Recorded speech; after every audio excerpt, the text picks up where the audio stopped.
Bonsoir à tous. Vous m'entendez là? Le déroulé, il est assez simple. Si ça vous va, on vous propose d'abord de se présenter pour que vous sachiez un peu qui on est et pourquoi est-ce qu'on a été dans cette aventure de la Convention citoyenne pour le climat et les rôles qu'on avait chacun dans cette aventure. Ensuite, avec Cyril, on fera un peu une petite rétrospective de pourquoi est-ce qu'on a décidé de lancer une telle initiative, d'où ça vient, comment est-ce que ça s'est créé.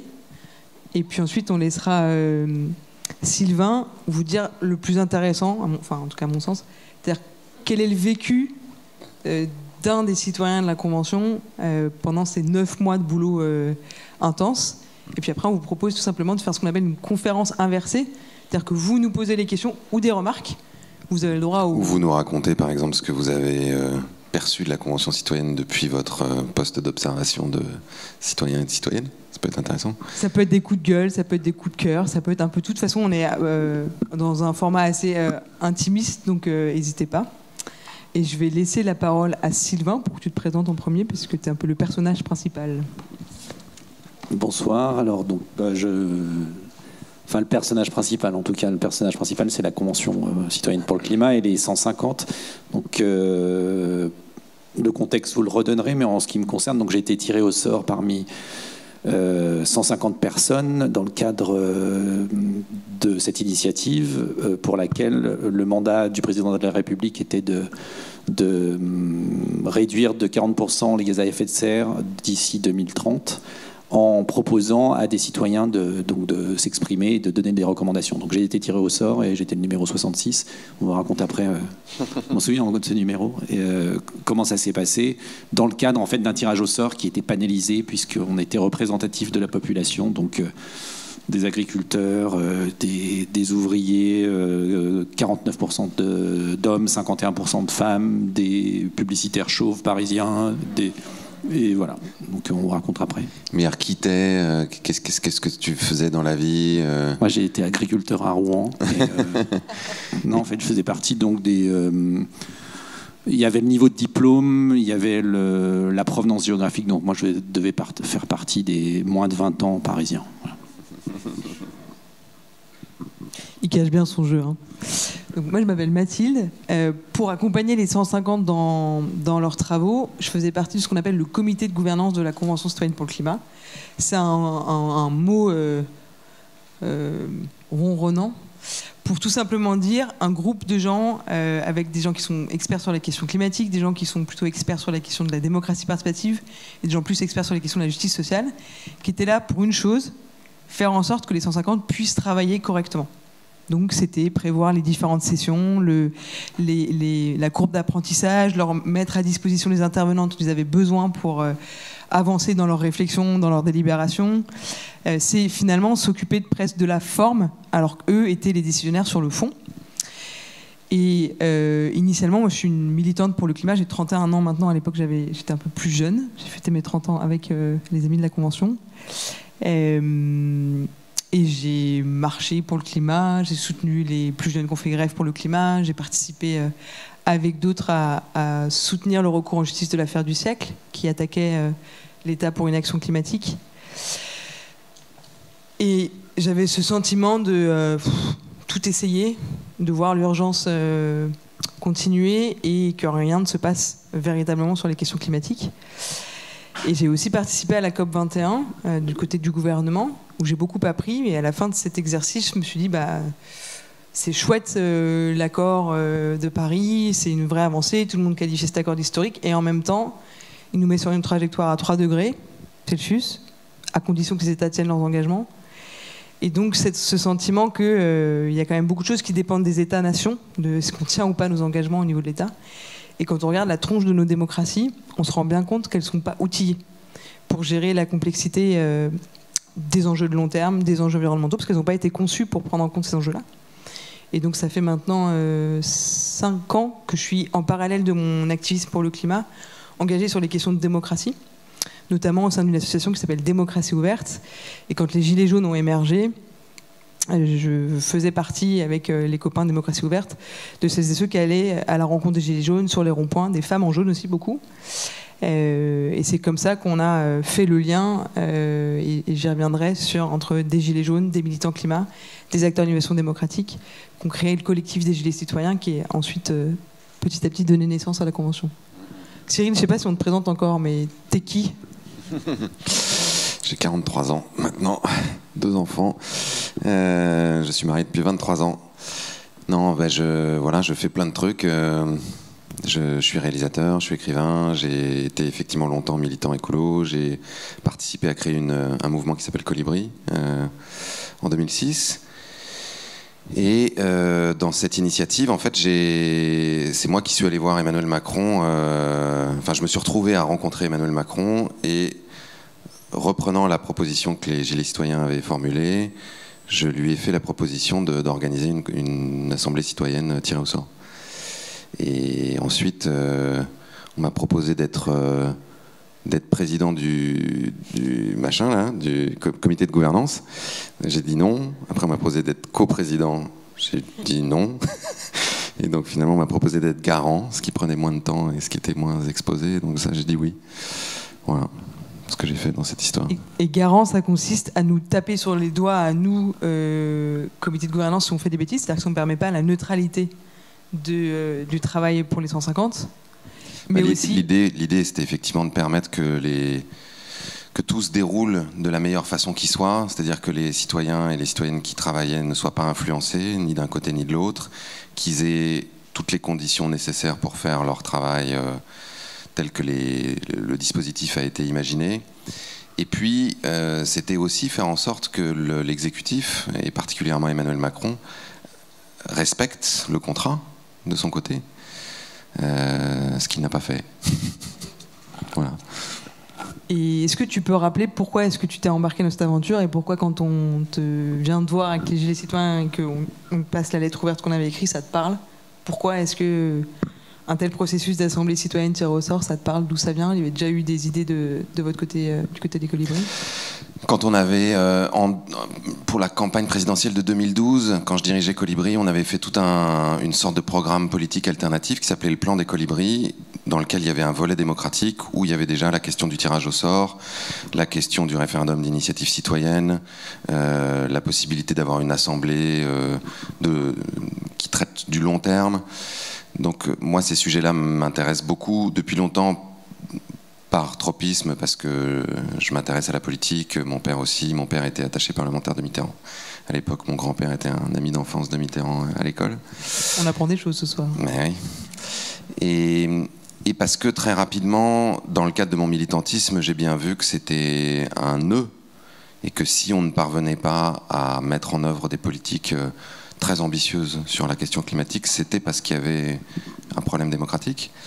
Ensuite, quand j'ai co-réalisé un film qui s'appelle Demain avec Mélanie Laurent, dans lequel on avait aussi tout un volet démocratique, où on parlait notamment de l'expérience islandaise, de citoyens qui ont conduit une sorte de petite révolution au moment de la crise financière en 2009, qui ont fait démissionner le Parlement, qui ont provoqué des nouvelles élections, qui ont permis d'ouvrir un processus constituant, c'est-à-dire que les citoyens islandais se sont réunis dans un premier temps à 1000 pour définir des grandes priorités, puis ils ont élu 25 personnes pour écrire une nouvelle constitution qui a été adoptée par référendum, qui a été validée par la population dans un référendum qui était consultatif, et le gouvernement islandais n'a jamais validé cette nouvelle constitution et ne l'a pas entérinée, quoi. Donc ça m'intéressait beaucoup. Et puis on avait interviewé David Van Reybrouck, qui est un écrivain belge, flamand, qui a écrit un livre passionnant que je vous conseille, qui s'appelle Contre les élections, qui faisait une sorte de panorama de toutes les initiatives les plus intéressantes sur la question démocratique. Et notamment, il nous avait parlé du tirage au sort. Donc moi, j'avais toute cette culture-là. Et il se trouve qu'en 2018, au mois d'août, Nicolas Hulot démissionne. Des marches pour le climat commencent à s'organiser à Paris. Une première, je crois, le 8 septembre, puis le 13 octobre. On me sollicite pour venir être un visage un peu connu dans ces marches, prendre la parole dans les médias, donc j'y vais, donc je suis de toutes les marches, etc. Et en novembre de la même année, deux phénomènes émergent.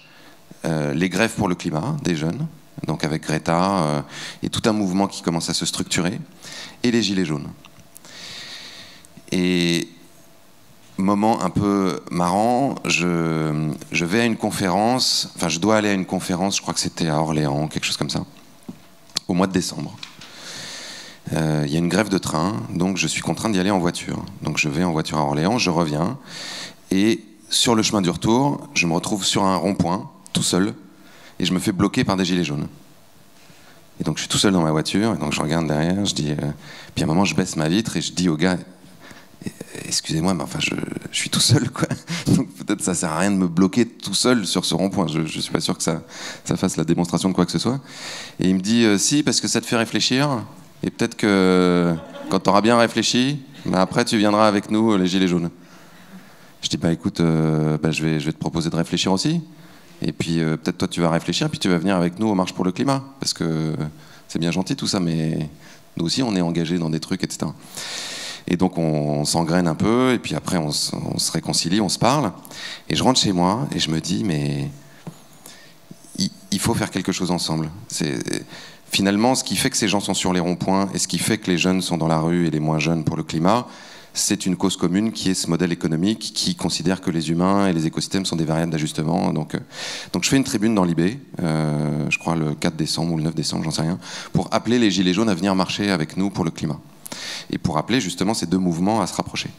Et à ce moment-là, Mathilde me contacte en me disant, mais écoute, nous on est en contact avec des gilets jaunes.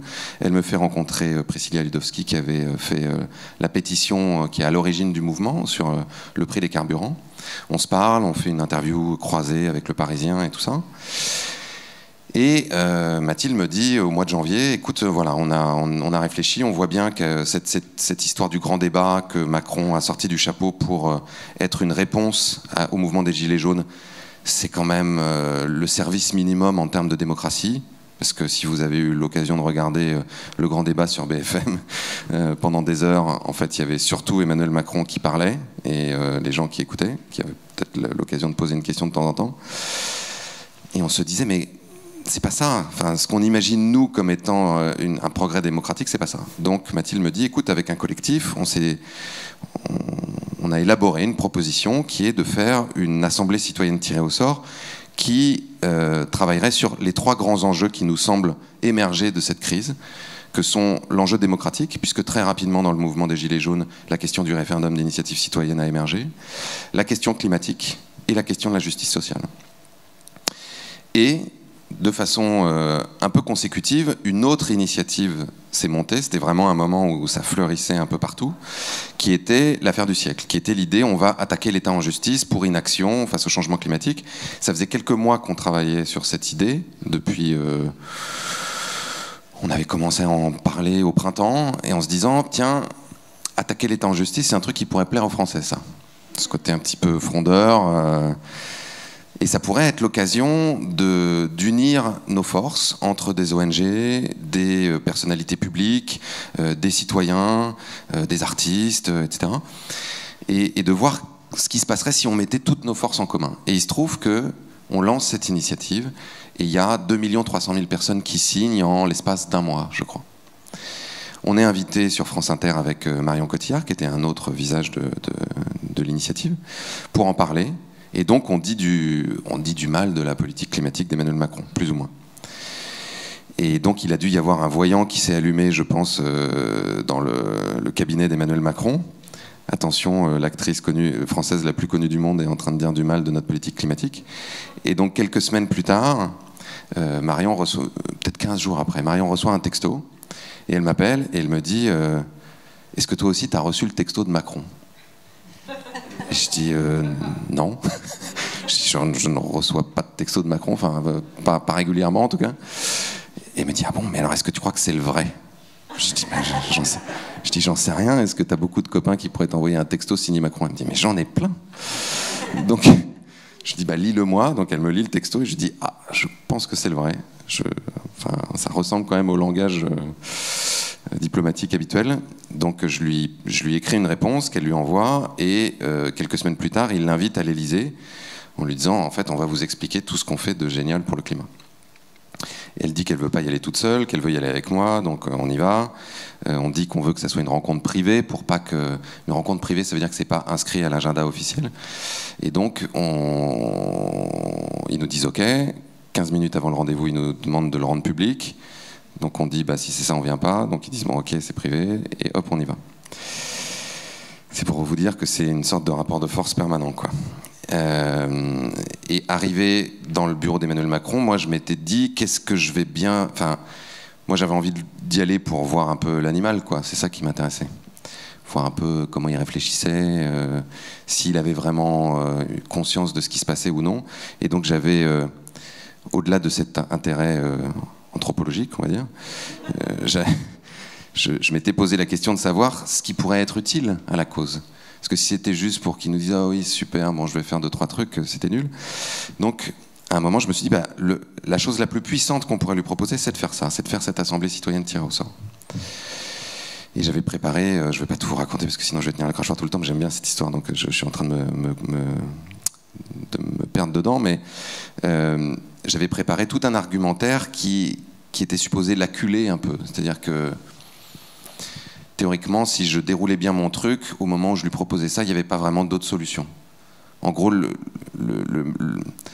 l'argument de poids, c'était de lui dire, après lui avoir montré les études qui expliquaient la gravité de la situation, après lui avoir montré les études qui essayaient de transcrire l'objectif de rester en dessous de 1,5 degré en mesures concrètes, type réduire de 50% le nombre de voitures en circulation.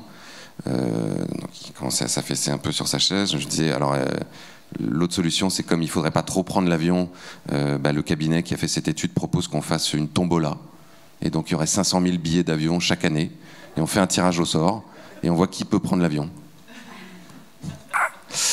Et donc au bout d'un moment, je lui dis, écoutez, on ne va pas se raconter d'histoire. Hein. Ça, vous ne le ferez jamais. Je le sais, vous le savez aussi. Donc il faut bien trouver une solution. Donc je crois que la seule solution, c'est que ce soit les Français eux-mêmes qui se saisissent de la problématique, qui prennent le temps de faire un constat partagé et qui ensuite proposent un certain nombre de solutions qui soient soumises au référendum. Pour que ce soit les Français eux-mêmes qui, comme tout le monde, n'ont pas envie qu'on leur impose des choses de haut en bas, on va dire, mais qui, en revanche, quand ce sont eux qui décident, sont prêts à faire beaucoup plus que ce qu'on imagine. En tout cas, c'était notre conviction. Et à l'issue de cette conversation, sa réponse a été « pas mieux ». Je ne sais pas si c'est une très bonne nouvelle que vous n'ayez pas de meilleure idée, ou pas d'idée du tout. Mais donc, essayons d'avancer là-dessus. Et à notre grande surprise, ils ont accepté de négocier. Et donc la négociation, qui était autour du périmètre de cette initiative, de sa portée, de la façon dont elle allait se dérouler, a été principalement menée par Mathilde et Quentin Sauzet, qui sont allés régulièrement à l'Élysée, voilà, faire ça. Et donc je vais te laisser raconter ça. Ouais, nous, quand on écrit la lettre ouverte dont parle Cyril, on se dit que c'est bon, on écrit au président de la République, on n'attend pas vraiment de réponse. Enfin, souvent, il y a des lettres qu'on envoie, puis on ne s'attend pas à ce qu'il y ait une réponse. Et du coup, de notre côté, on a avancé pendant tout ce que raconte Cyril, et on a commencé à avoir une idée de combien de citoyens il faudrait, comment est-ce qu'on les tirait au sort, comment choisir les intervenants. Et on a même commencé à avoir des premières pistes de financement pour faire par nous-mêmes cette assemblée citoyenne tirée au sort qu'on n'attend pas finalement du gouvernement à ce moment-là. Et donc quand Cyril nous appelle avec Marion pour nous dire en fait ils sont OK pour un rendez-vous, on se dit on y va mais sans trop d'espoir au début. Et donc en fait vont s'en suivre je sais plus exactement 5, 6, 7 rendez-vous à l'Élysée, à Matignon et au ministère de la Transition écologique et solidaire où on va échanger / négocier les contours de ce qui va devenir la Convention citoyenne pour le climat. Et donc à chaque fois, nous, c'est des allers-retours permanents entre chaque rendez-vous. Avant chaque rendez-vous, on se réunit avec le collectif des Gilets citoyens, parce qu'il y a quand même une peur de... Est-ce qu'ils ne vont pas nous récupérer? Est-ce qu'ils ne vont pas, avec le grand débat qui est vu par bon nombre d'entre nous, a fortiori côté Gilets jaunes, comme le grand enfumage pour tuer le mouvement? Voilà, on est quand même assez prudent. Et donc on pose à chaque fois des conditions sur lesquelles on ne veut pas revenir, sur ce qu'on appelle les lignes rouges. Et à chaque fois, dans la presse, on publie en amont ce qu'on va dire. Donc à chaque rendez-vous, à chaque fois qu'on arrive, ça fait hurler nos interlocuteurs qui nous disent arrêtez de nous mettre la pression comme ça, de publier dans la presse vos conditions, c'est pas comme ça qu'on négocie. Nous, on a tellement peur qu'on va le faire à chaque fois, et puis râlerons à chaque fois. Et je vous passe les détails, mais en gros, les éléments qui sont intéressants pour vous, c'est... nous, on est arrivé de manière assez ouverte sur la composition, par exemple, de l'Assemblée, avec 2 modèles. Un modèle où c'était simplement des citoyens tirés au sort, et un autre modèle où c'était 2 tiers de citoyens tirés au sort et 1 tiers d'élus. Pour bien montrer dès le début qu'on ne voulait pas faire quelque chose qui visait à tuer la démocratie représentative, à dire tous pourris, on les dégage tous, mais à faire le lien finalement entre démocratie participative, démocratie directe et démocratie représentative. Et cette option, par exemple, elle a été mise de côté assez rapidement avec une phrase fort sympathique pour nous, citoyens. On ne mélange pas les torchons et les serviettes. Je vous laisse deviner qui sont les torchons, qui sont les serviettes entre les élus et les citoyens, mais ça fait plaisir. Donc c'est ce type de choses sur lesquelles on a échangé. C'est l'ambition aussi de la Convention. Nous, au début, on voulait une ambition telle qu'elle était posée par les scientifiques du GIEC. Et là, l'Élysée nous a regardé en disant « Non mais au-dessus de 50%, on ne peut pas. Déjà, dans la loi, on a 40%. On n'arrive pas à le tenir. Donc si vous nous mettez un objectif comme ça, on va tous passer pour des guignols. » Donc on s'est mis d'accord sur le au moins 40% de réduction d'émissions de gaz à effet de serre. De la même manière, finalement, on leur a un peu, si je passe les épisodes, on leur a finalement un peu imposé notre modèle, parce que comme ils n'avaient jamais fait ça, et qu'ils n'avaient pas à ce moment-là l'expertise qu'on avait nous récupérée de nos amis internationaux, que ce soit en Irlande, en Amérique latine et dans d'autres pays, ils nous ont pas mal écoutés. Jusqu'au moment où on comprend, au bout du 5e rendez-vous, je crois que tu étais là cette fois-ci, Cyril, on se dit non mais là en fait ils sont vraiment prêts à y aller, et la question qu'on s'est posée c'est est-ce que nous on est vraiment prêts à y aller avec eux.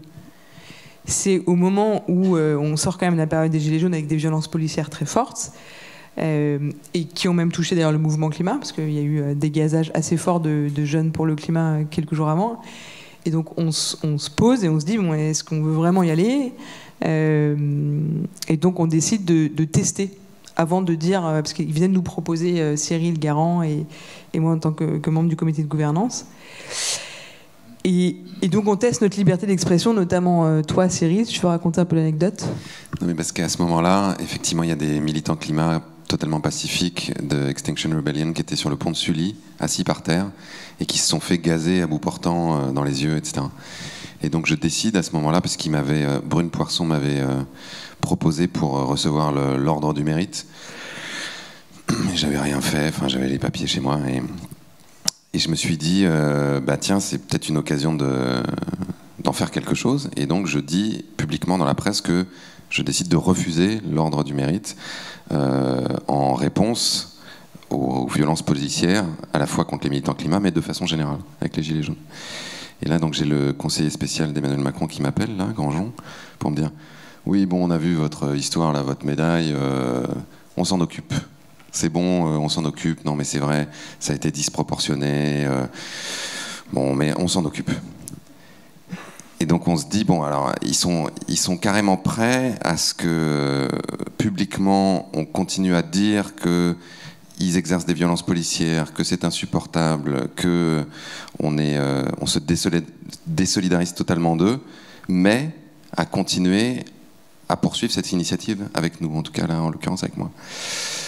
Donc là, on se dit, ça a l'air solide, ou en tout cas, ils y mettent un certain nombre d'espoirs, évidemment de calculs politiques aussi. Hein. C'est-à-dire que Emmanuel Macron n'avait pas grand-chose à se mettre sous la dent pour sa politique climatique. Et puis, je crois qu'il y avait quelque chose en lui qui se disait que ça pouvait être un peu historique, et il aime bien faire des trucs historiques. Et la deuxième question qu'on se pose, c'est mais Emmanuel Macron, peut-être qu'il ne va pas tenir son engagement qui était assez fort, pour le coup, de passer sans filtre les propositions à la voie parlementaire, à la voie référendaire, qui était une de nos grosses demandes. Et donc, on s'est regardé en disant, bon, est-ce que ça vaut le coup d'y aller, même s'il ne tient pas son engagement? Et la réponse qu'on a donnée à ce moment-là, c'est-à-dire avant même que la convention ait lieu, c'est oui, parce qu'on voulait montrer, faire cette démonstration que, les citoyens sont davantage prêts que les élus, quand ils sont bien informés, à se bouger sur la question climatique. Et que la société, elle est prête. et que non, les gilets jaunes ne sont pas tous des fachos anti-climat. En tout cas, moi, c'est pas l'expérience que j'ai de ce mouvement-là. Et la deuxième chose qu'on voulait montrer, c'est que le tirage au sort, ça marche. Ça a marché à l'international. On voit bien que notre démocratie, elle est grippée, qu'elle va pas bien. 80% d'abstention aux dernières élections. On s'est dit, bon, bah, il y a un moment où on peut peut-être tester quelque chose de nouveau qui réinvente un peu les codes de la politique.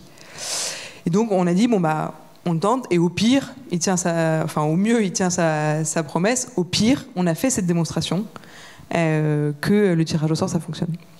Donc, on s'embarque. Le tirage au sort a lieu. Juste pour dire un peu comment ça s'est passé le tirage au sort, parce qu'on a beaucoup de questions là-dessus.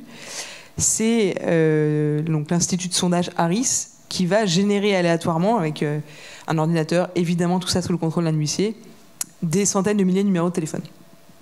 Et puis les équipes d'Harris appellent un par un les numéros. Et ils recrutent en fonction de 6 critères différents. Critères d'âge, de sexe, de niveau de diplôme, de catégorie socio-professionnelle, de zone géographique et de typologie de zone géographique. C'est-à-dire, est-ce que vous êtes plutôt en ville, en zone rurale, en zone périurbaine. Et on va demander à être représentatif de la France sur ces 6 critères-là. C'est-à-dire être dans les mêmes proportions que la société française. Et donc ce tirage au sort a lieu et les 150 se réunissent pour la première fois. Et Sylvain, je te laisse raconter la suite de l'histoire. Oui, donc le tirage au sort, enfin, c'est vraiment important cette notion de représentatif par rapport aux représentants. Et c'est le seul biais méthodologique qu'on ait pu nous opposer, je pense, à un moment. Moi qui me suis qualifié, auto-proclamé champion du monde de tirage au sort, parce que j'ai été tiré au sort aux assises sur 2 procès sur 3. J'avais été tiré au sort donc, pour la Convention climat, et dans le cadre de la Convention citoyenne pour le climat, tout était régi par le tirage au sort, dont pour rencontrer le président, pour rencontrer Hulot, etc. Et à chaque fois j'étais dedans. Si vous voulez jouer au loto avec lui, je pense que c'est pas mal. J'organise les samedis, vous pouvez des soirées où il y a des tirages au sort. Et donc, je me souviens très bien. Et c'était marrant parce que ça intéressait beaucoup la presse de savoir comment vous avez réagi. Et effectivement, moi j'avais entendu parler de ça un petit peu. Et le matin même sur France Inter, en me disant j'aimerais vraiment, tiens, c'est super intéressant. Et donc un coup de fil un peu absurde, alors que je donnais à manger à 2 enfants le soir, 2 personnes qui n'avaient rien à me vendre, mais donc je travaille dans le marketing, donc je me disais qu'est-ce que c'est que ce truc, et j'ai tout de suite fait le lien, et donc j'étais tout de suite emballé. Et c'est moi qui ai ensuite relancé donc dans les semaines suivantes, parce que je savais pas si c'était une blague ou pas et comment ça allait se passer. Et petit à petit, on a reçu des informations et on s'est retrouvés au mois de fin octobre 2019. Je suis nul en date, donc ne me regarde pas. Mais oui, je crois que c'est ça. Je sais pas, il y a le Covid. Et on s'est retrouvés donc au CESE, au Conseil économique, social et environnemental, place d'Iéna à Paris, avec 150 personnes représentatives de la population française. Et moi j'ai un souvenir vraiment amusant de cette arrivée, au-delà de tout ce qui nous attendait derrière, un peu dans une sorte d'aventure, espèce de pas de colonie de vacances, mais il y avait un côté un peu les gens arrivent avec leurs valises d'univers différents, donc les 150 ils sont autant en jogging que il y a des dames âgées et c'est un peu et des jeunes gars à casquette, et donc c'est un peu ça commence un peu comme ça, en se disant mais comment on va mettre ces gens-là dans la 3e chambre de la République qui est un peu méconnue, qui est le CESE, et d'un seul coup faites en un week-end une plongée dans l'univers politique, démocratique, climatique, et toutes ces notions-là. En très peu de temps, on s'est rendu compte que c'était vraiment du lourd, quoi, en fait, peut-être pas par la suite aussi, mais dès le début, on a plongé dans cet univers-là de manière enjouée et hyper intense. Je me souviens que le premier vendredi, donc on arrive, on nous explique un peu pourquoi on est là. Je vous la raconte un peu de manière rapide, et on rencontre le Premier ministre de l'époque, Édouard Philippe, qui vient nous expliquer un peu du bout des lèvres, hein, quand même. Je pense que par rapport au modèle, il n'était pas foncièrement OK avec le principe, en nous disant qu'on était là de manière consultative et en aucun cas on était là pour remplacer qui que ce soit au niveau parlementaire, gouvernemental, etc. Et puis on nous fait des présentations, dont une présentation, ce qu'on a un peu appelé la claque. On a souvent repris cette expression parce qu'on a rencontré la patronne, ou en tout cas une chercheuse du GIEC, la patronne du GIEC, je pense, du groupe 4, Valérie Masson-Delmotte. Elle est vice-présidente d'un des groupes de travail. Voilà, ouais. vice-présidente. Groupe 1. Groupe 1. Valérie Masson-Delmotte qui nous fait un exposé, en fait, tellement didactique et pragmatique sur les enjeux climatiques, mais sans sentiment, sans vraiment de manière tout à fait droite. Et on a tous eu à ce moment-là vraiment une prise de conscience qui nous a en fait révélé. Alors on n'a pas été éclairé, mais parce que ça s'est fait par la suite, mais en tout cas à ce moment-là, tout le monde s'est dit ok, d'accord, donc il y a un problème, on est là pour participer à cette réflexion. À aucun moment on a eu la prétention de changer la société, changer le monde, on s'est fait accuser de certaines choses, mais en tout cas, à notre niveau, il aurait été impensable de ne pas se saisir du sujet et de l'opportunité qui était donnée par l'État de proposer des mesures et qu'elles aillent au bout. Donc cette baffe, on l'a prise vraiment, enfin tous de manière très intense. Et ce qui s'est passé ensuite, c'est que donc on a commencé à travailler avec une structure. Si tu me permets de te couper, nous on s'est aussi pris une baffe et on a. Enfin, moi j'ai commencé clairement à flipper à ce moment-là quand on s'est rendu compte que c'était 3/4 des citoyens de la Convention, en gros, 2/3, 3/4, qui viennent nous voir en nous disant ce type d'expression, claque, baffe, électrochoc, je me sens tout petit, complètement impuissant face à l'enjeu. Et nous on comprend qu'en fait, la plupart d'entre eux, mis à part les quelques climato-sceptiques qui étaient là et qui le matin, quand on leur avait dit pourquoi est-ce que vous êtes venus à tirage au sort, et certains avaient dit moi je suis là parce qu'il n'y a pas de changement climatique et que je suis là pour éviter que vous preniez des décisions qui ne servent à rien. À part ceux-là qui existaient mais qui n'étaient pas très nombreux, on se rend quand même compte que la plupart des citoyens qui sont réunis n'ont pas du tout conscience du niveau d'urgence et du niveau de changement à réaliser dans la société face au changement climatique. Si je caricature un peu, il y avait le changement climatique est un petit problème, mais c'est lointain. Et puis le vélo et le recyclage des déchets, ça passe quoi. Et donc là, nous de notre côté, on se dit en fait, ça va être un boulot énorme et on commence à flipper de se dire mais est-ce qu'on va vraiment réussir ce pari de avec des citoyens lambda tirés au sort, réussir à des propositions ambitieuses, cohérentes, qui lient climat et justice sociale. Donc on n'est pas d'une sérénité très forte à ce moment-là. Oui, sur le lien entre je crois, moi j'ai fait partie aussi, j'ai été tiré au sort aussi pour participer au comité de gouvernance.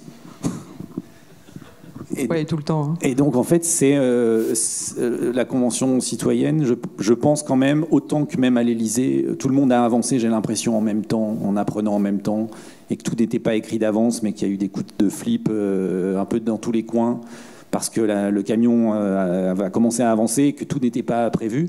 Donc, au départ, on est donc mis dans des groupes de travail. Il y a un côté un peu rat de laboratoire, quand même.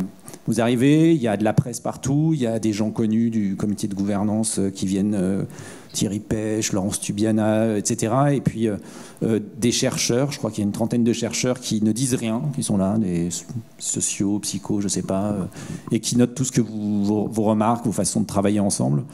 Vous êtes tirés au sort dans des groupes de travail qui étaient répartis entre se nourrir, se déplacer, produire et travailler, se loger et consommer. Qui avait donc pour vocation de réfléchir à ces thématiques-là avec une organisation méthodologique basée autour de il y avait 2 groupes d'animation qui étaient des structures dédiées à la prise de parole publique ou en tout cas à faire émerger l'animation des débats. Donc petit à petit, on a commencé à travailler, demandé à rencontrer des personnes. D'un point de vue des rencontres, on a eu... Quand je voyais les critiques sur ils sont manipulés, ils ont vu personne, etc., on a vu 140 intervenants, de Priscilla Lidowski jusqu'au patron de Danone, Faber, jusqu'au patron aussi de Peugeot, je crois, et un X intervenants politiques, économiques, associatifs. Donc cette critique-là, elle n'est pas entendable parce que je pense qu'on n'a jamais dit qu'on avait fait le tour, parce que sur les mesures qu'on a proposées, à aucun moment des sujets n'avaient pas déjà été abordés. Donc on est retombé sur des choses qui existaient déjà et ce qui était normal. Donc on nous a critiqué autour de ça, mais c'était anormal puisque les idées existaient déjà depuis peut-être 30 ans. Les sessions de travail s'organisent avec des rencontres, la possibilité donc de rédiger ces plus ou moins des groupes de propositions, on affine le débat, puis les gens commencent à se connaître, parce que c'est pas en fait la Convention Climat qu'une aventure de travail autour des mesures, mais c'est une plongée dans l'univers politique, la rencontre de 149 autres personnes qui sont représentatifs de la France et ça fait des Français, et ça fait du bien de parler de ces problématiques de justice sociale, de politique, de haute volée, avec des gens qui n'ont rien à voir avec vous. Je me souviens de discussions avec un agriculteur de Nantes, ou bien de gens qui étaient capables de parler de politique, de projets de loi, et qui à la pause parlaient tarte aux pommes. Et ça, vraiment, moi je me souviens de ce truc-là, parce que les Français, je l'avais déjà dit, ils parlent de bouffe et de politique, et là c'était exactement ça.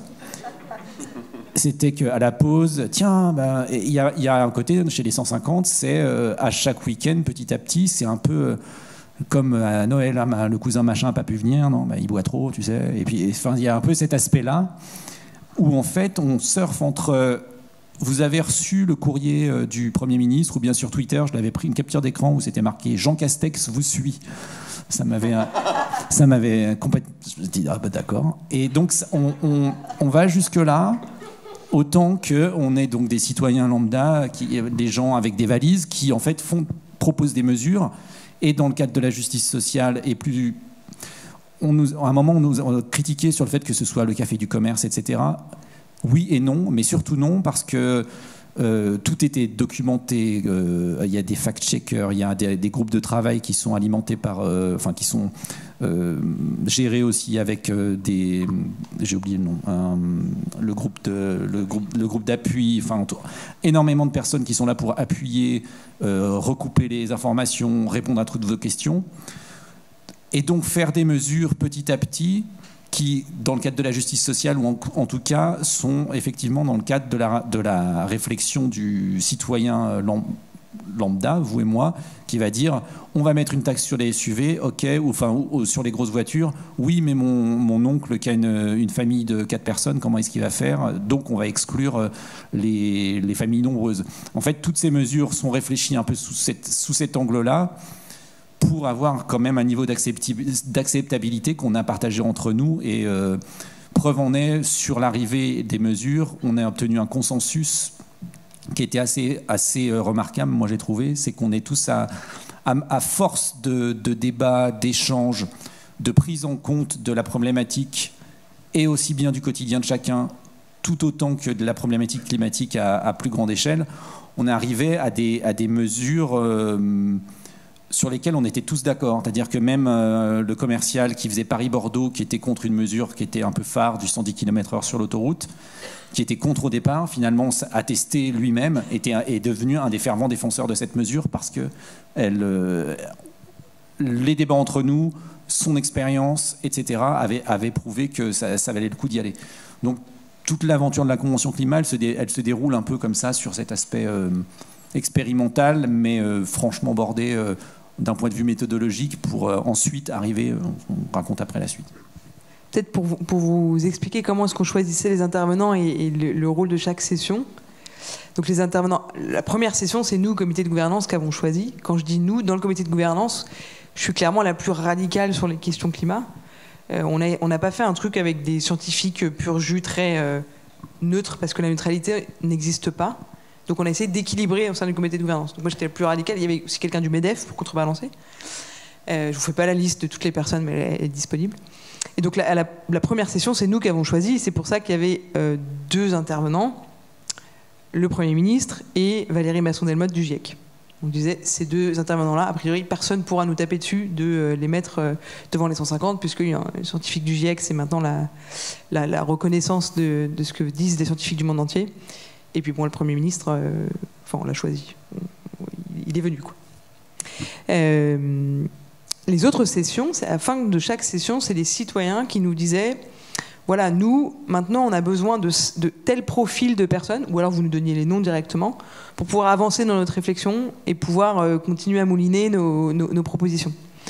Et donc nous, notre rôle, c'était de trouver des personnes qui correspondaient au profil. Ben voilà, on a besoin de quelqu'un qui s'y connaît en architecture sur tel truc, et donc on trouvait les intervenants. avec toujours un respect d'une règle qui est fondamentale dans les assemblées citoyennes tirées au sort, les conventions citoyennes. C'est ce qu'on appelle le débat contradictoire. C'est-à-dire que vous avez des intervenants qui sont pas d'accord entre eux, qui en même temps répondent aux mêmes questions des 150. Je prends un exemple dans les groupes de travail que Sylvain décrit, le groupe Se Nourrir à la session numéro 2. Il y avait à la fois quelqu'un de Greenpeace, ONG bien connue, très radicale, quelqu'un qui venait de la FNSEA, donc le syndicat agricole majoritaire qui n'est pas très connu pour être très allant sur les questions écologiques, et un distributeur, je crois que c'était Carrefour, de mémoire. Et donc vous imaginez bien que ces acteurs-là n'ont pas du tout le même point de vue sur quels sont les éléments de blocage, quels sont les leviers, comment est-ce qu'on fait avancer la transition écologique. Et donc ça permet quoi ?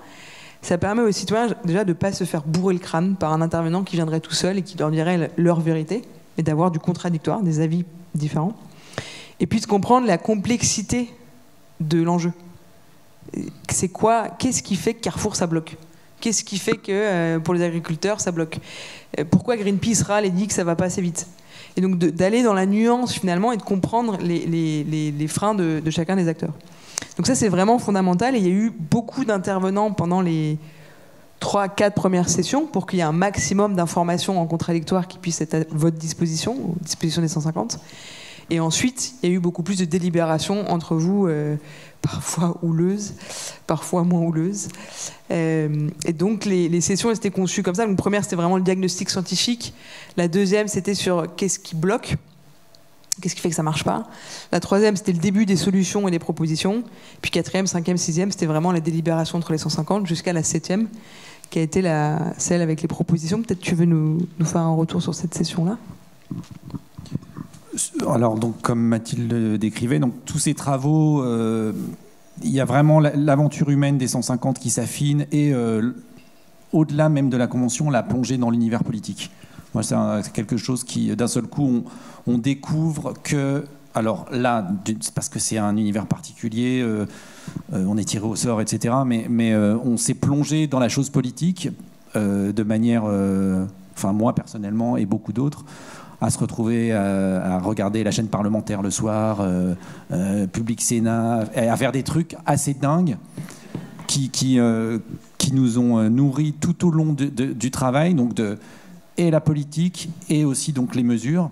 Mais la politique, moi je me souviens, j'avais eu un coup de fil du député orphelin qui me dit bonjour, est-ce que vous voudriez venir animer une table ronde sur la Constitution à l'Assemblée nationale ? Ok, d'accord. Et donc ça n'a fait que nous alimenter dans le fait qu'on pouvait prendre à bras-le-corps notre propre destin politique, bien que nous ne soyons pas des représentants, mais en tout cas faire des choses, et jusqu'à nous arriver, donc, d'un point de vue plus pragmatique, sur la session 7, dans laquelle on a proposé donc, un recueil de 149, je l'avais amené, mais de 149 mesures transmises. Entre-temps, on avait rencontré le président de la République qui nous avait réaffirmé son contrat moral de transmettre sans filtre au Parlement ou à référendum ou au décret les mesures qu'on allait proposer. Sans filtre, moi, je pense clairement, et je l'avais dit plusieurs fois aussi, que c'est un journaliste qui m'avait dit ça, le sans filtre, ça a été le carburant et le venin de la Convention, parce que ça nous, d'une certaine manière, ça nous faisait avancer en se disant, tiens, on va aller... Il y a un côté galvanisant quand même à se dire, en fait, là, on est en train de proposer un truc... 110 km/h, ça va aller au bout, et puis la France va... Plus on avançait vers la fin, à un moment, il y a quand même une prise de conscience que c'était du réel, et c'est à ce moment-là, on a eu peur quand même. Parce qu'on s'est rendu compte que c'était plus entre nous, au CESE, avec la gouvernance, etc., avec les 150, où on s'amusait à... Tiens, si on faisait ça, et puis avec deux mesures, de manière très structurée, on avait un comité légistique qui nous a aidé à rédiger les textes pour qu'ils puissent être passés au Parlement, etc., etc. Mais en arrivant sur la fin, dont sur un point qui était la révision de l'article 1 de la Constitution, qui n'est quand même pas rien, on a pris conscience quand même de l'importance de ce qui allait sortir, de comment on allait nous regarder, et des conséquences que ça pouvait avoir. Et il y a un côté vraiment plutôt effrayant dans ce moment-là que vous n'avez peut-être même pas perçu forcément.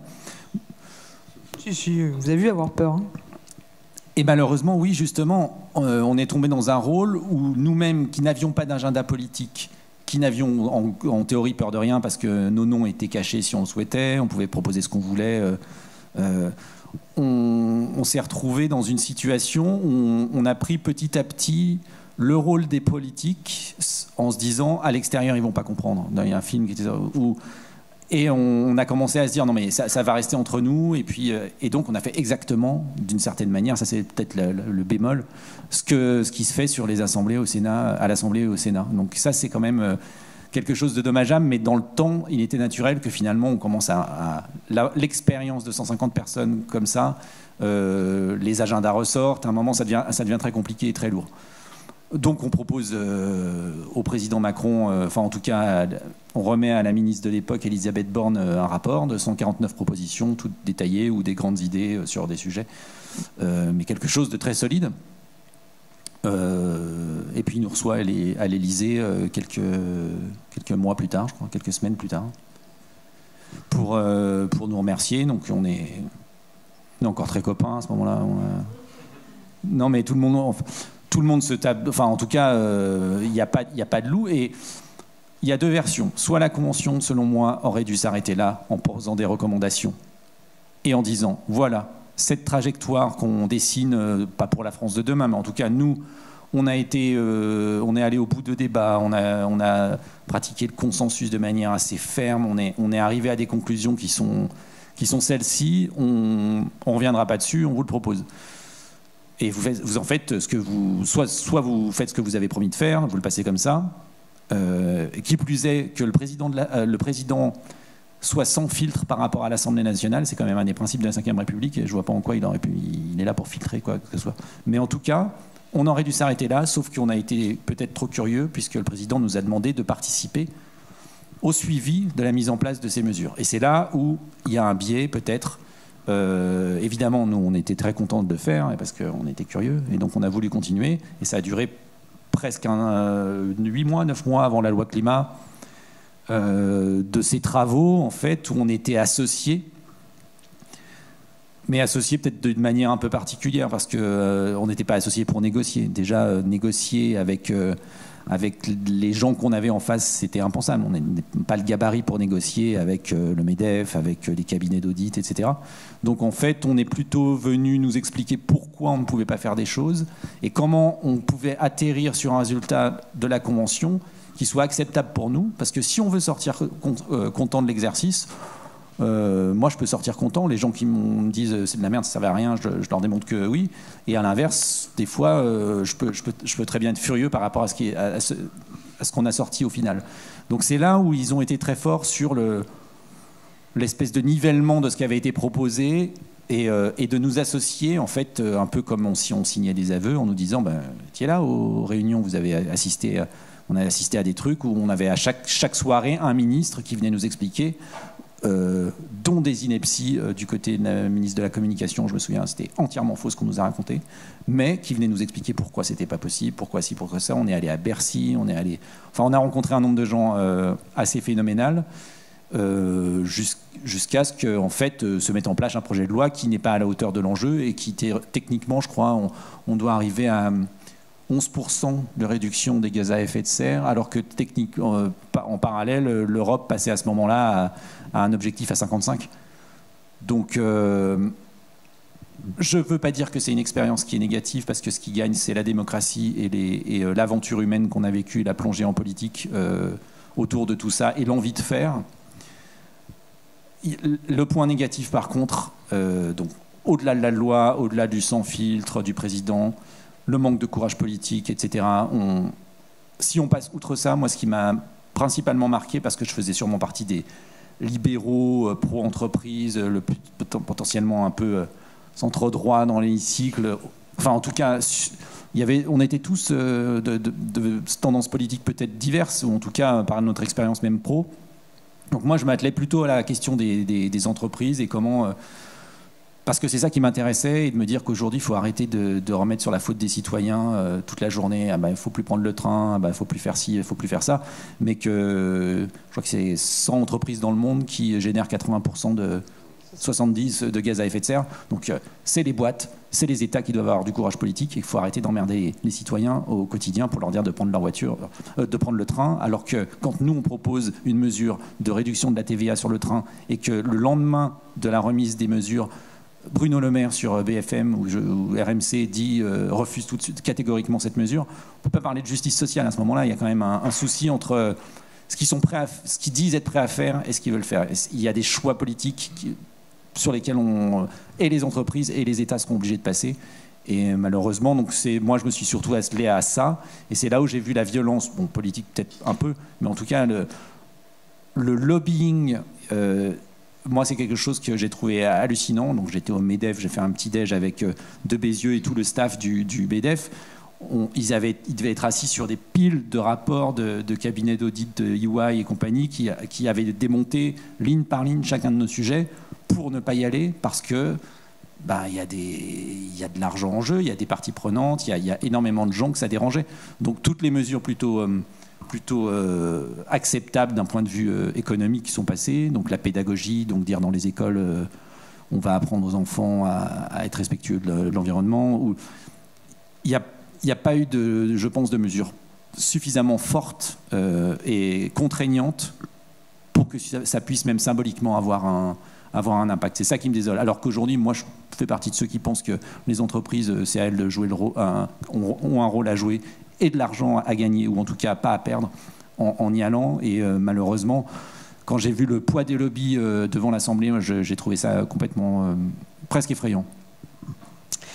On a beaucoup parlé déjà, donc on va vous laisser la main pour des questions, coup de gueule, coup de cœur. N'hésitez pas, il n'y a pas de questions bêtes, s'il n'y a pas de mauvais coup de gueule.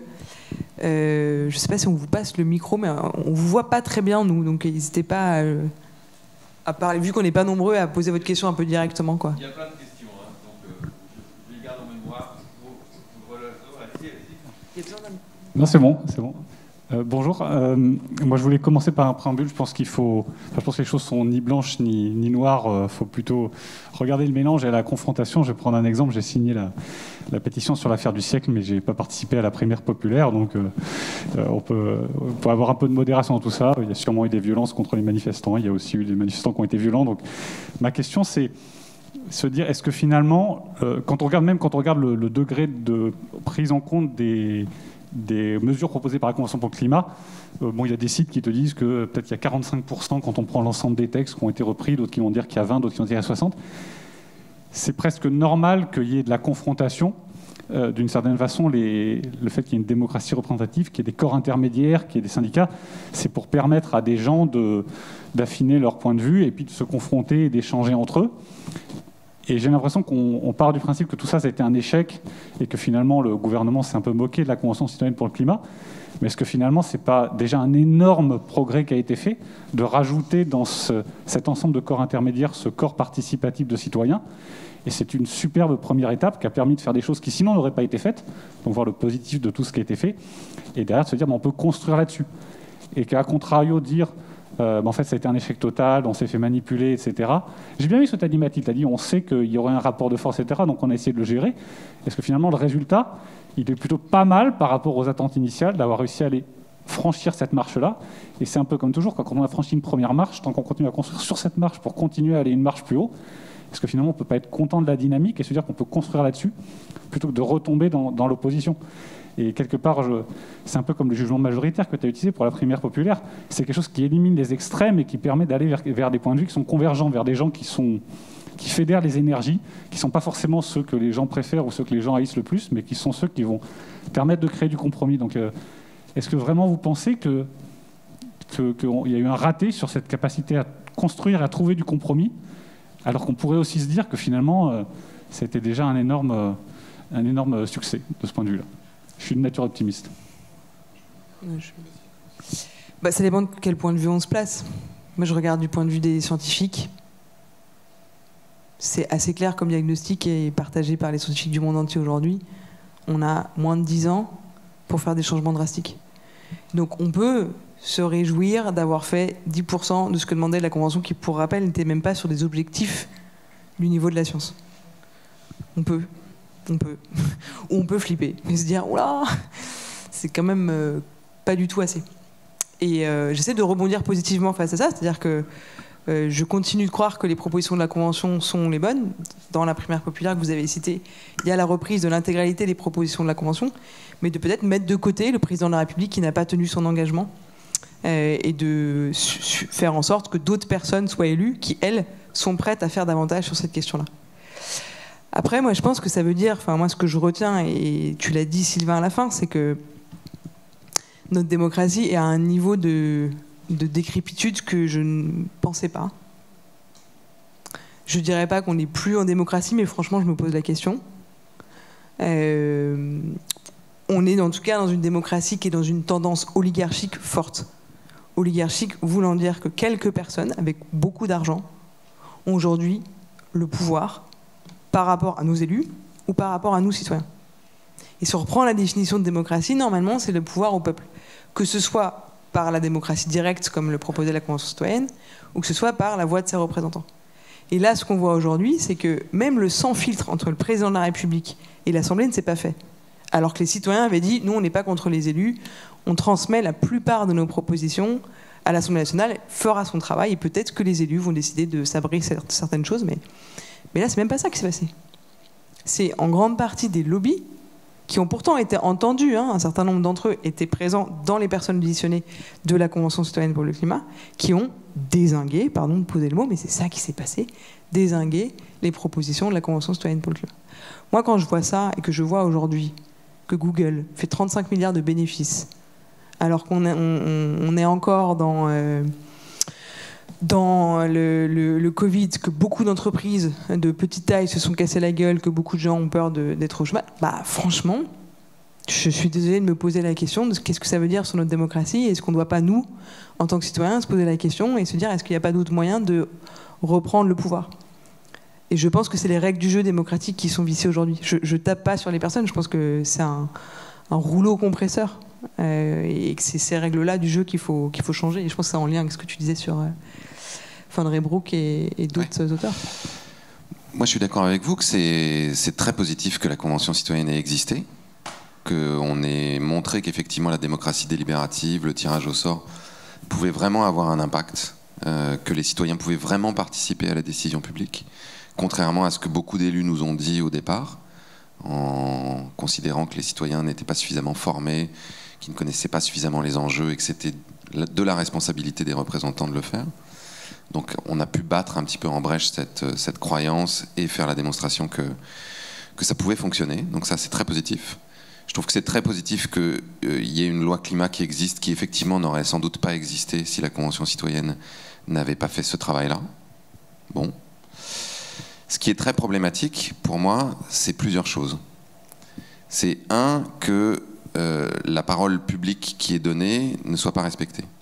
Parce que ça fait le lit aujourd'hui des populismes, ça fait le lit de l'abstentionnisme, et ça a créé une espèce de clivage et de fossé entre les électeurs et leurs représentants qui devient terrible. Il y a encore une étude qui a été publiée là il y a quelques jours. Les personnes interrogées, donc c'est un très large panel, disent c'est entre 60 et 70% qui pensent que la grande majorité des élus sont corrompus. Ça va pas d'être dans une démocratie où la plupart des gens se disent ça, et ils se le disent pas pour rien. Enfin, je veux dire, ils ont quand même de multiples exemples en permanence qui érodent leur sentiment de confiance. Ça, c'est un vrai problème. Donc le fait qu'Emmanuel Macron s'engage à quelque chose 3 fois publiquement et ne le fasse pas, ça, c'est un vrai problème. Le deuxième problème, c'est que on a pu mesurer, à nouveau, comme le disait Mathilde, que les intérêts privés avaient souvent beaucoup plus d'influence sur les décisions publiques que les citoyens eux-mêmes. Pas forcément les citoyens de la Convention, mais les citoyens français dans leur ensemble. Ça, c'est ce que dénoncent de nombreux chercheurs en sciences politiques qui s'intéressent aux questions démocratiques. Il y a notamment une femme qui s'appelle Hélène Landemort, qui enseigne à Yale, qui est vraiment spécialiste de toutes ces questions-là, qui est la première à dire aujourd'hui, effectivement, on est dans des démocraties à tendance oligarchique. C'est très problématique. L'autre chose qui est là un cas spécifique de la France, qui nous a semblé à nouveau être une faiblesse saillante de notre démocratie, c'est que les députés ont très peu de pouvoir. partir du moment où les députés se sont saisis des propositions de la Convention, il y en a plein qui, malgré le détricotage en règle qui avait été fait dans les cabinets ministériels, sous la pression d'intérêts privés, on dit bah non, nous on veut revenir à l'ambition de la Convention citoyenne, on veut faire en sorte que ces propositions aient véritablement l'impact que la lettre de mission elle-même voulait qu'elles aient. C'est-à-dire que ce qui est un peu fou aussi, c'est de missionner des gens en leur disant on vous missionne pour que vous nous rendiez un plan qui nous permette de réduire de 40% nos émissions de gaz à effet de serre d'ici 2030, parce que c'est une urgence vitale, et de saboter soi-même le plan que les citoyens qu'on a missionnés nous-mêmes ont rendu. Enfin, je veux dire, il y a quelque chose de fou là-dedans. Et donc, quand les députés, eux-mêmes, prenant leurs responsabilités, ont essayé de le faire, ils ont été systématiquement entravés, dans la grande majorité des cas.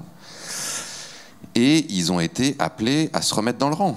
Aujourd'hui, c'est un secret pour personne, c'est l'exécutif qui dicte à l'Assemblée nationale ce qu'elle va voter. En gros, vous avez une majorité de députés qui sont élus dans le sillage du président de la République, et il y a une sorte de pression qui est parfois tacite et parfois très explicite sur les députés pour leur dire, écoutez, voilà, vous votez dans le sens de ce que le gouvernement veut, ou on vous exclut parce qu'on considère que vous êtes des frondeurs, ou alors vous n'aurez pas l'investiture la prochaine fois, ou on vous met une pression psychologique. Et il y a de nombreux témoignages de députés qu'on fréquente régulièrement qui disent, mais nous, on a vraiment le sentiment d'être une chambre d'enregistrement et de servir à rien. Et ça, c'est vraiment très problématique. Et cette expérience-là nous a vraiment permis de remettre le doigt là-dessus, même si on le savait déjà. Donc quand Mathilde dit que notre démocratie est malade, c'est pas une vue de l'esprit, hein, et c'est pas juste un point de vue de militant. C'est vraiment une analyse, malheureusement, relativement objective des faits et de la façon dont ça se produit dans les prises de décision au quotidien. Eh bien, merci Cyril pour cette super transition. Puisqu'il se trouve, je vais enlever le masque parce qu'on tombe pas bien, voilà. Il se trouve que je travaille en ce moment sur le projet de convention citoyenne pour un renouveau démocratique. Et donc l'idée c'est exactement ça, c'est d'avoir le même format que la convention citoyenne pour le climat et de laisser les citoyens réfléchir à tous ces sujets dont vous avez parlé là à l'instant. Et on se rendra certainement compte que on est capable de faire vraiment, vraiment différemment de ce qu'il y a aujourd'hui, parce qu'en fait, c'est juste des habitudes. On a fait comme ça depuis des années et des années, mais en fait, on n'a jamais réfléchi. Effectivement, tu le disais au départ, c'est que les enjeux qu'on a à résoudre aujourd'hui ne sont pas du tout adaptés, les institutions ne sont pas du tout adaptées aux enjeux. Donc, évidemment qu'il faut les repenser. Et donc, alors, on va lancer une campagne dans quelques jours. Campagne pour une convention citoyenne pour un renouveau démocratique. Donc il va y avoir une pétition qui va être lancée sur change.org, et on va essayer de faire en sorte qu'un maximum de citoyens effectivement signent la pétition, mais pas seulement, s'engagent en organisant des événements locaux, etc., en disant on veut absolument changer de système politique. Et donc l'idée c'est de le rendre visible. Et en fait, quand je vais à la rencontre de plein de gens aujourd'hui, je me rends compte que j'ai jamais rencontré quelqu'un qui me dit non, mais le système il est bien, il n'y a pas de problème, on n'a pas besoin de le changer. Ces gens-là, je ne les ai jamais rencontrés. Donc, a priori, il y a quasiment 99% de la population qui voit bien qu'il y a des problèmes et qui voudrait que ça change. Maintenant, tout le monde ne pense pas la même chose, c'est-à-dire ils ne pensent pas qu'il faut faire un certain type de système, mais justement ça va être tout l'intérêt d'une convention citoyenne de débattre et de voir les enjeux. Par exemple, on prend le sujet du RIC, il est hyper intéressant, mais ça a des conséquences absolument énormes qu'il faudra discuter dans une convention citoyenne avec des experts qui vont nous éclairer avec des éclairages différents. Et c'est là que c'est hyper intéressant. On ne peut pas dire non, juste on rejette le RIC parce que ceci, point, et puis c'est fini. Et c'est ce qu'on fait actuellement dans le système. Et donc, alors, un immense merci pour cette expérience que vous avez faite, parce que justement, maintenant, quand on en parle, et quand on parle de convention citoyenne pour un renouveau démocratique, les gens se disent « Ah bah oui, l'expérience de la convention citoyenne pour le climat, c'était pas mal en fait au niveau de la production de propositions, et de la façon dont ils ont réfléchi, de la façon dont ça a été construit, etc. » Donc c'est un précédent qui va permettre justement, je pense, le changement. Et on va essayer de voir ensemble comment on va... faire en sorte que cette campagne soit la plus puissante et la plus large possible. Et pour rebondir, et ça fait le lien avec la question que vous posiez, monsieur, tout à l'heure, c'est au niveau des élus aussi, pour le coup, on voit qu'il y a un changement. Dans le cadre de la primaire populaire, justement, cette question de la Convention citoyenne pour le renouveau démocratique, la question du RIC, la question d'institutionnaliser les conventions citoyennes pour éviter que ça ne dépende que de la parole d'un seul homme, fût-il le président de la République, c'est aujourd'hui plus un tabou. Et c'est même quelque chose qui, pour certains partis politiques et certains acteurs politiques, est complètement OK, quoi. Et donc je pense qu'on va aller vers... Enfin, j'espère qu'on ira vers ce type de changement institutionnel demain. Et ça, je pense que c'est une des victoires de la Convention. Ça pourrait être ça dans le cadre de l'élection présidentielle de 2022 et des suites. Et on le voit déjà à l'échelon local, où plein de territoires n'ont pas attendu l'État français pour faire avancer la démocratie, pour le coup.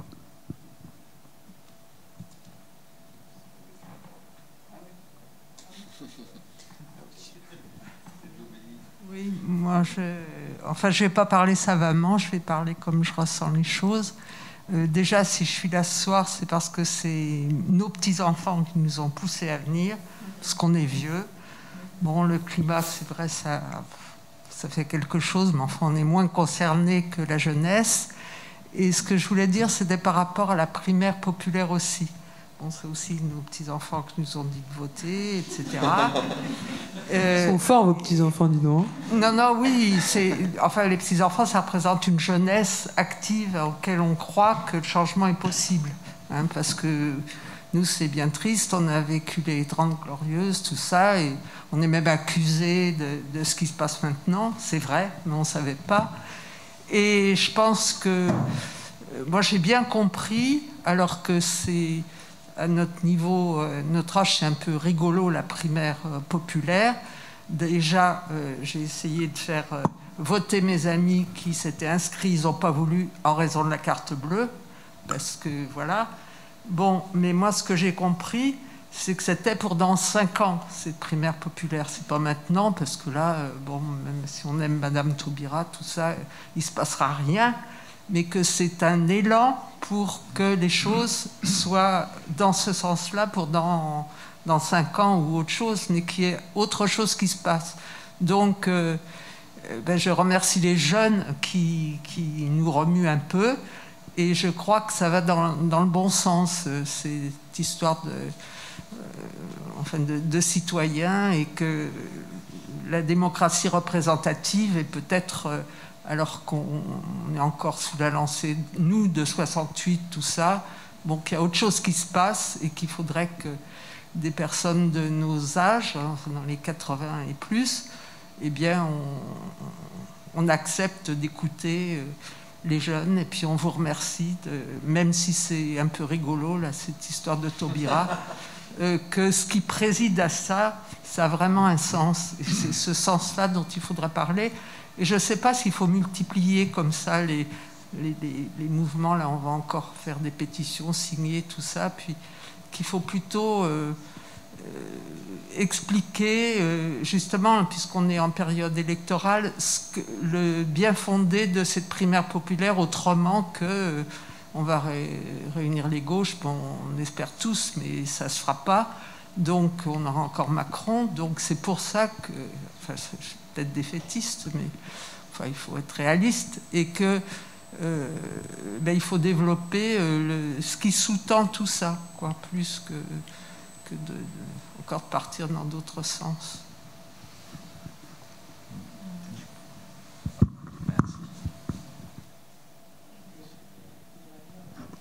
Moi, je voulais juste vous dire merci, parce qu'avec le Covid, on n'a pas pu faire un vote physique, et donc on sait que ça a été un frein, et pour les questions de sécurité du vote, on a dû utiliser la carte bleue, tout ça. Mais donc, merci à vous d'avoir voté, d'avoir pris le temps.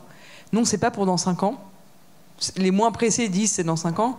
Nous, on pense avoir commencé à mettre le bazar dans la manière dont les partis fonctionnent pour cette élection présidentielle.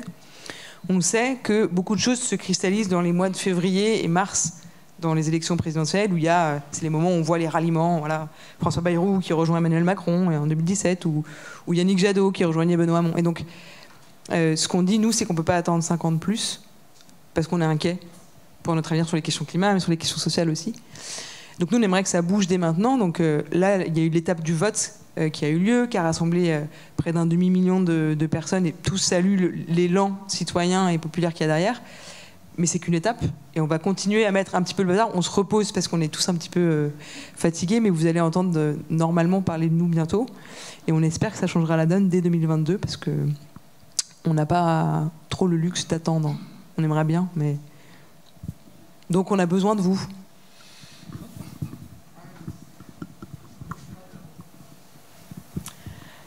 Moi, je voulais réagir sur ce que vous disiez par rapport aux entreprises.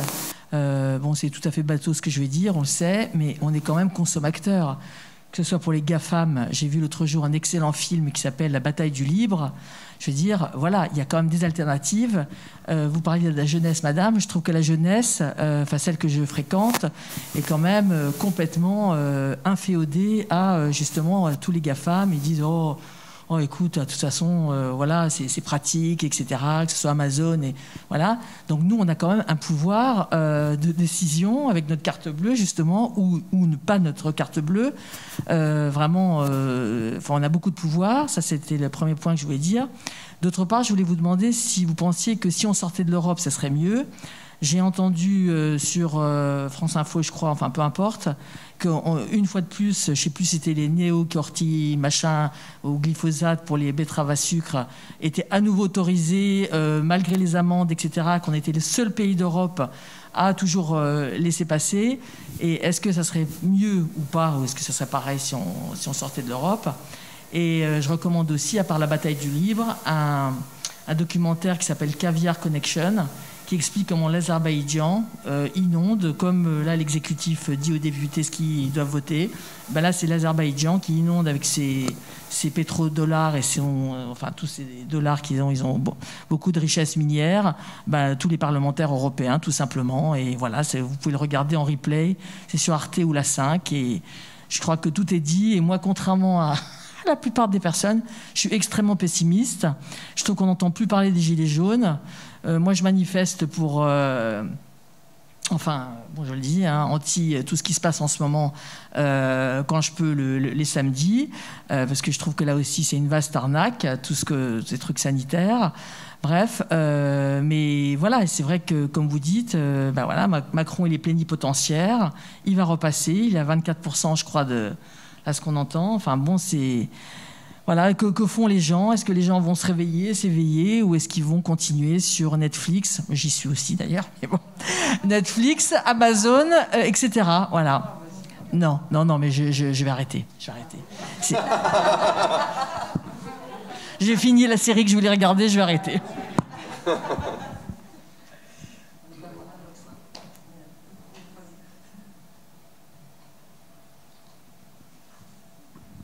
Bonsoir, oui, je vais poser une question rapide. 2 questions rapides. Alors d'abord, le nombre 150, hein, vous parlez tradition grecque, etc. Après, votre expérience, est-ce que c'est un bon nombre? Question de démocratie quand même. Les états généraux, 1200, enfin 400, c'est le tiers-état, c'est vous, hein, les cahiers de doléances, bon, etc. Deuxième question rapide. Aussi, psychologiquement, votre échantillon, la bombe, c'est un échantillon, c'est tiré au sort, mais stratifié, blabla, comme parce que vous êtes agriculteur, chômeur, etc. Donc, est-ce que vous sentiez au fond de vous-même que vous étiez vous interviewé en tant que personne ou en tant que représentant, malgré vous? Question du nombre. Et deuxième question psychologique, est-ce que vous n'étiez pas un représentant malgré vous, quel que soit le système? Je commence juste par la deuxième question, parce que j'avais le chiffre en tête. Je crois qu'il y a un des 150 qui a calculé que potentiellement représentait 466 000 personnes. Et ça lui avait fait super peur. Hein, parce que... mais... 150, est-ce que c'est un bon nombre? Je crois qu'il y a un bouquin, mais j'arrive plus à retrouver l'auteur, qui explique que c'est un peu la société parfaite. Mais je pourrais pas vous en dire plus. Moi, de l'expérience qu'on a eue, j'ai l'impression qu'il n'y avait pas des typologies de personnes avec... il n'y avait pas qu'un seul chauve, par exemple. Non, mais il n'y avait pas que...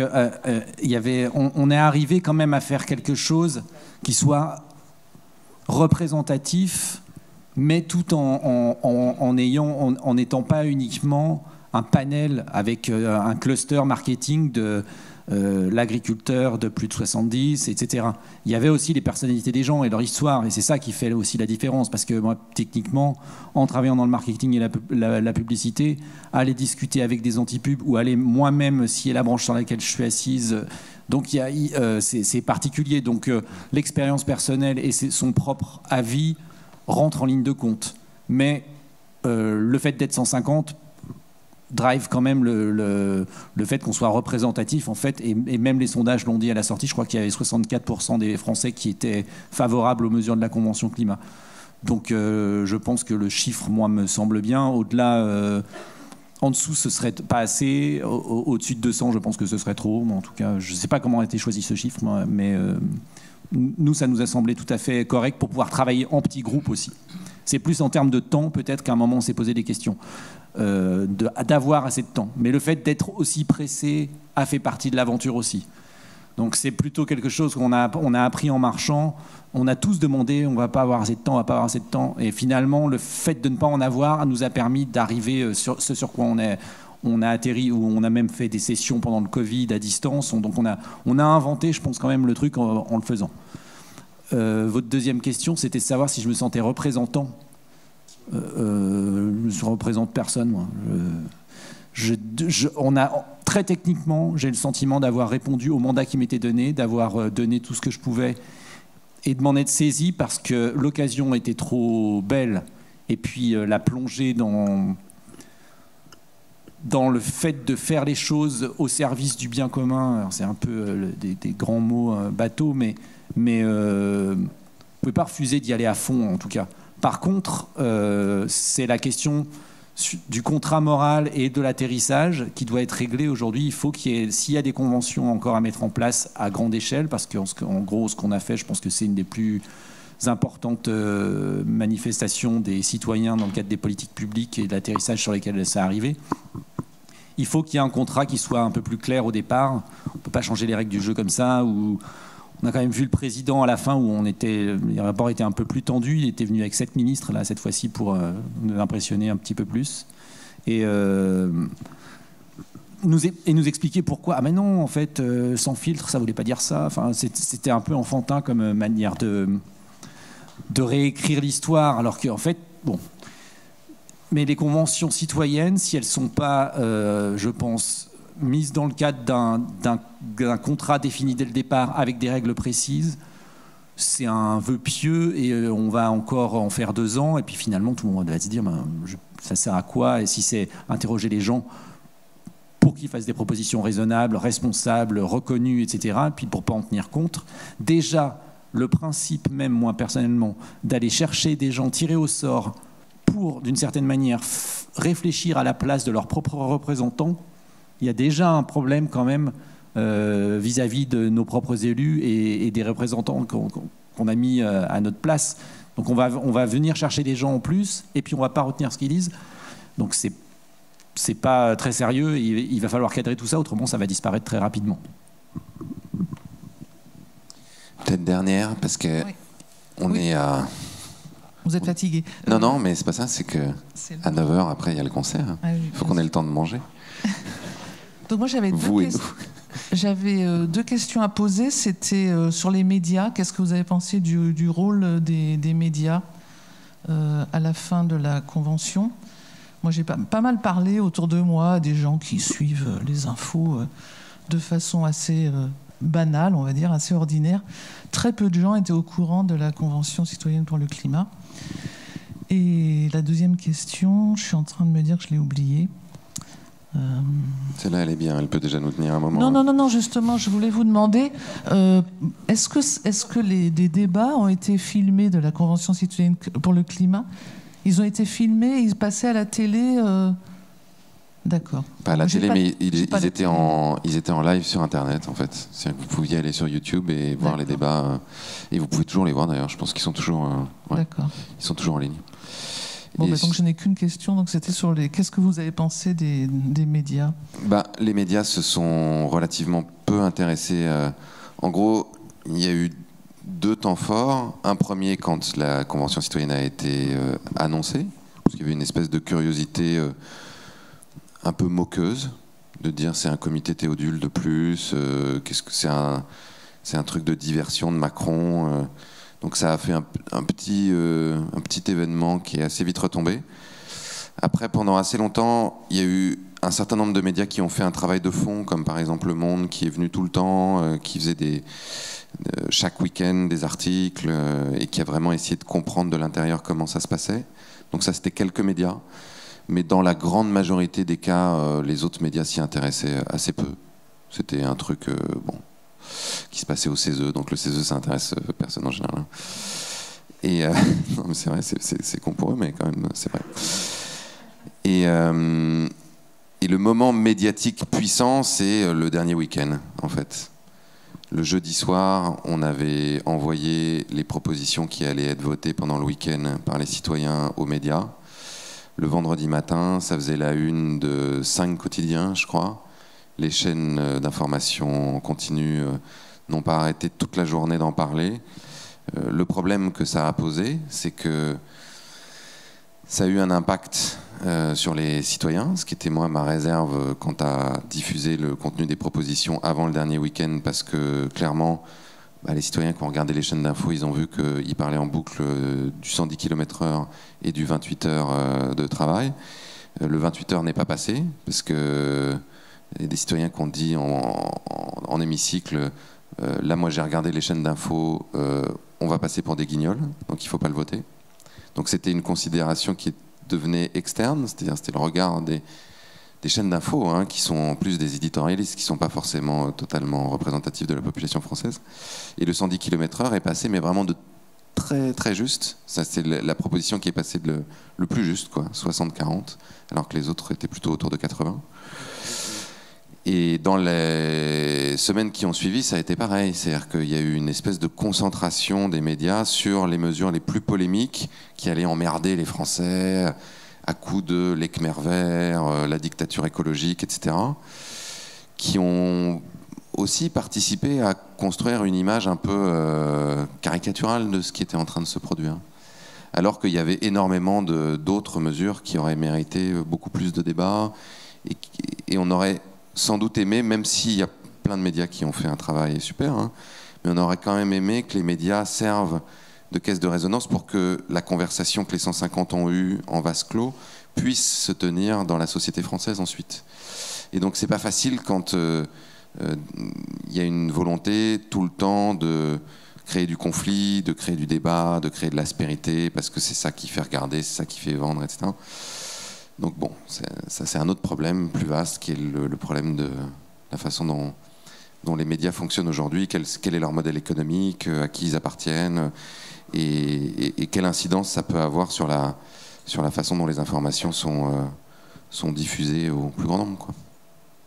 Donc, Cyril, donc j'ai entendu ce que tu dis, je m'apprêtais à intervenir.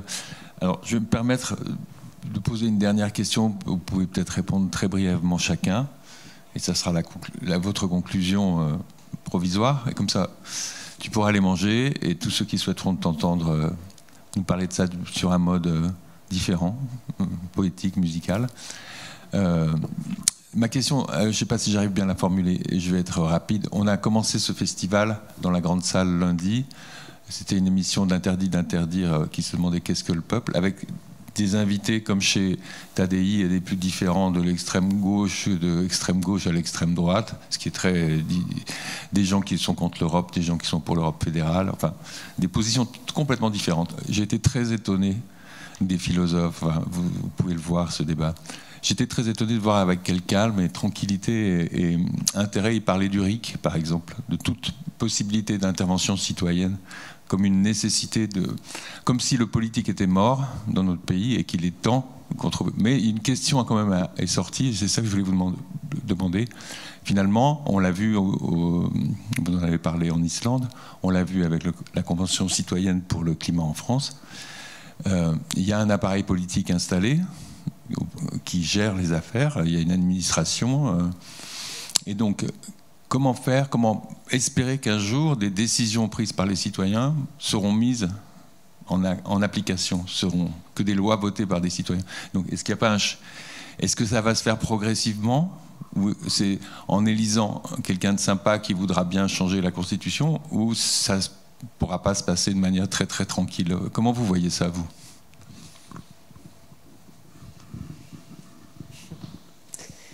Moi, j'aime bien la méthode tranquille, je ne sais pas si elle suffit. En tout cas, je pense qu'elle est tranquille si nous, citoyens, on est très nombreux à reconnaître notre pouvoir. Je pense que souvent, et on a eu quelques exemples de discours défaitistes. Et je comprends, en vrai, que là, tous les signaux semblent au rouge. On a l'impression que Macron, il est déjà réélu. Mais non, en fait. Non, mais c'est nous qui allons voter. Et c'est pas parce que des instituts de sondage disent ça, c'est pas parce que les éditorialistes disent ça, c'est pas... Il y a un moment où nous, on a un pouvoir, et c'est un peu ce qu'on essaye de démontrer avec ces expériences de convention citoyenne pour le climat de la primaire populaire, c'est-à-dire comment est-ce que nous, on se dit, ok, on a la possibilité de changer la manière dont ça se passe. Et je peux vous assurer avec l'expérience de la primaire populaire que c'est violent parce que les partis politiques réagissent. Et je pense que pour ceux qui suivent la primaire populaire, vous vous rendez compte qu'on s'en prend plein la gueule, y compris de nos alliés. Parce qu'on est devenu, quand on dit qu'il y a 400 000 votants, on est plus important en nombre que l'ensemble des militants des partis politiques de la gauche, dits de gauche et de l'écologie réunis.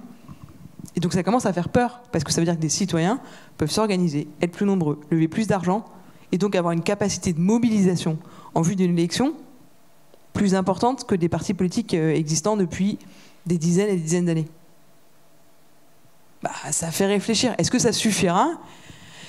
Est-ce qu'il faut qu'il y ait de la violence, etc. Moi, j'espère que la réponse est non. Je n'en sais rien du haut de là où je suis. J'essaie juste avec des copains de me dire, bon, au moins, on tente quelque chose.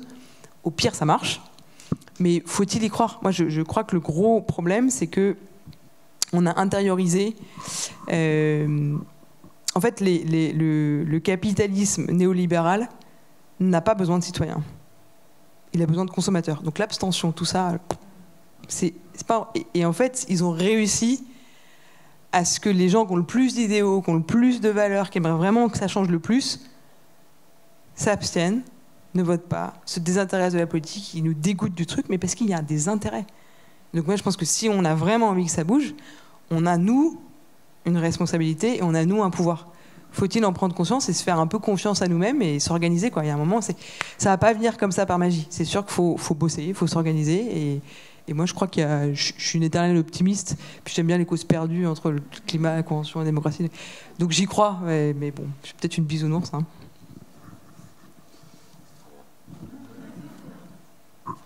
Ils sont bisounours aussi, les deux, là, du coup.